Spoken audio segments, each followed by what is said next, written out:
Det er de som føler seg mer oppfylt i ensomhet enn i konstant selskap med andre. Som filosofen Marco Aurelio sa, lykke bor i oss. Men i dag ser det ut til at mange, spesielt unge, frykter ensomhet.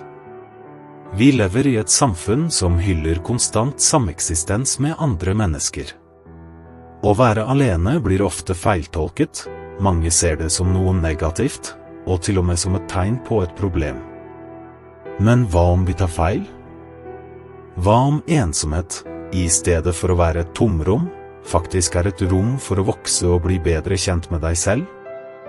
Hva om jeg fortalte deg at vi ikke trenger noen andre enn oss selv for å føle oss komplette?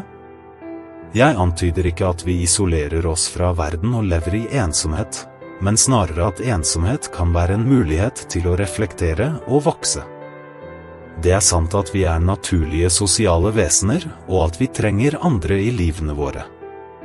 Den sentrale ideen er imidlertid at vi ikke utelukkende skal være avhengige av andre for å ha det bra.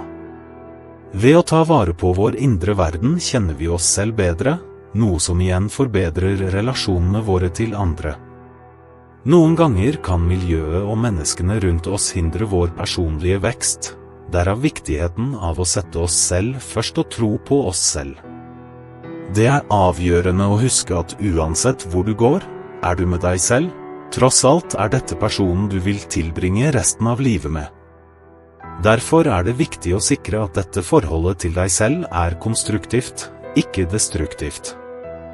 Dette innebærer å ikke la ytre omstendigheter påvirke vår indre fred. For historiefilosofer blir ikke ensomhet sett på som et problem, men snarere som noe naturlig og til og med nødvendig i livet, noe vi må møte fra tid til annen. Som Marco Aurelio uttalte, er det mulig å være alene. Det er mulig å være alene i et rom og føle seg i fred, akkurat som det er mulig å være i en folkemengde og føle seg ensom.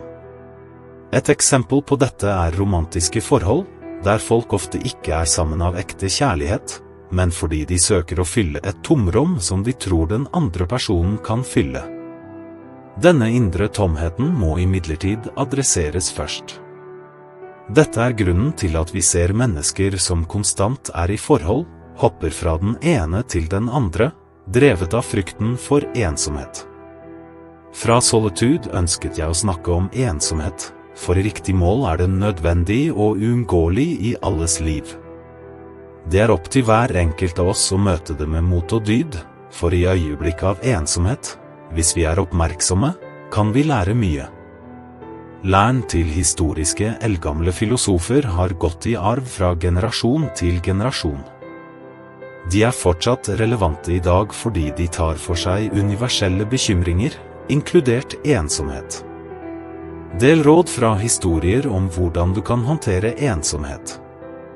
Jeg vil stille deg et spørsmål som du kan svare på slutten av denne videoen. Når du er alene i øyeblikk av stillhet og mørke, føler du deg virkelig lykkelig? Jeg inviterer deg til å reflektere over dette spørsmålet og svare ærlig. Jeg kommer til å følge med på kommentarene. Stoikernes første råd er at ensomhet bør være et valg. Marco Aurelio pleide å si å søke i disse dager, når vi blir bombardert av støy og distraksjoner, og vi føler ofte presset til å fylle hvert øyeblikk med aktiviteter og interaksjoner. Sann effektivitet ligger imidlertid ikke i å samle oppgaver, men i evnen til å fokusere oppmerksomheten vår på én ting om gangen. Dette er grunnen til at stoikere understreker viktigheten av pause, stillhet og forsettlig retrett. Velger å være alene. Det betyr ikke nødvendigvis å avvise andre, men heller prioritere egenomsorg. Det er en måte å filtrere ut overflødig støy og fokusere på det som er viktig. I ensomhet kan vi lære å skjelne hva som er genuint viktig for oss, i stedet for å bli påvirket av omverdenens uopphørlige krav. Reflekter over øyeblikkene når du virkelig trenger å fokusere, enten du skriver, leser eller reflekterer. Å være alene, uten distraksjoner, gjør det mulig å fordype deg fullt ut i oppgaven. På travle dager det avgjørende å finne tid bare for deg selv, et rom med fullstendig ensomhet. Det andre rådet fra stoikerne å følge selverkjennelsens vei. Det rart hvordan vi ofte kjenner andre mer enn vi kjenner oss selv.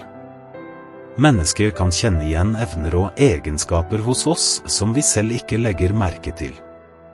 Introspeksjon et kraftig verktøy for personlig vekst, og stoikerne anså det som grunnleggende for et dydig liv.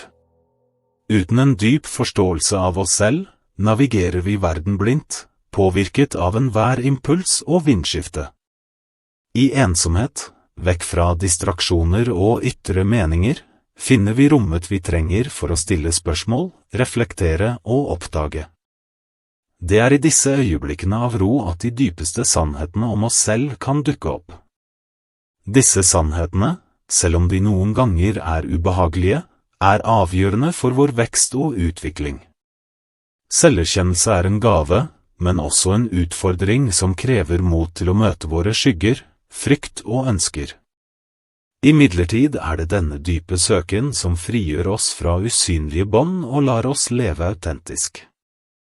Stoikerne trodde bestemt at veien til dyd og visdom gikk gjennom økt selverkjennelse.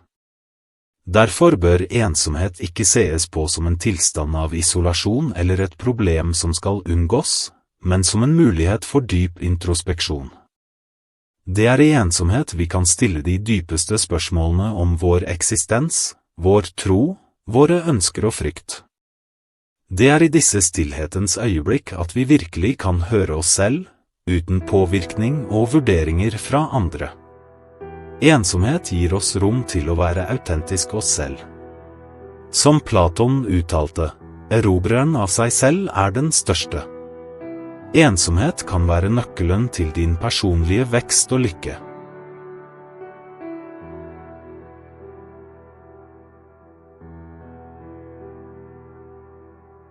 Hvis du identifiserte deg med refleksjonene I denne videoen, inviterer jeg deg til å abonnere på kanalen vår og dele denne videoen med venner og familie. La oss sammen utforske mer om hvordan ensomhet, når den godt forstått, kan være en alliert I jakten på et mer meningsfylt og autentisk liv. Bli med I fellesskapet vårt og la oss lære å vokse sammen.